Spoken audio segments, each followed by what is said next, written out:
அம்மா அம்மா எனக்கு இந்த அவார்டு கொடுத்தாங்கம்மா.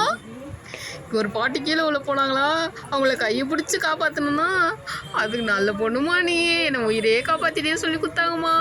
இங்கே தாம்மா கொடுத்தாங்க.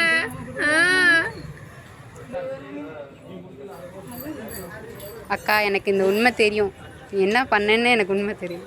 என்ன உண்மை? என்ன போ உண்மைதான், நிஜமாக அப்படியே கையை சுற்றுங்க, நான் என்ன ரீவைண்ட் பண்ணி என்ன நடந்ததுன்னு சொல்கிறேன். யாரா பார்ப்பாங்களான்னு பார்த்துக்கிட்டு அப்புறமா நம்ம வேலையை பார்ப்போம். எது எடுக்கலாம்? பெருசாக எடுத்தால் நம்ப மாட்டாங்க, நம்மளெல்லாம் அவ்வளோ நல்ல மூஞ்சி கிடையாது. நம்ம சின்னதாகவே எடுப்போம், இதுவே போதும். போதும் போ கேட்போமே. அம்மா நடந்துச்சு அதில் பாரு, அதில் பாருங்க ரேட்டு கூட இருக்கு. அதான் அப்படி திருப்பி திருப்பி வச்சுட்டு இருந்தேன் நான், இப்படி அப்படி திருப்பி வச்சு காட்டவே இல்லை. ஏமாத்தியா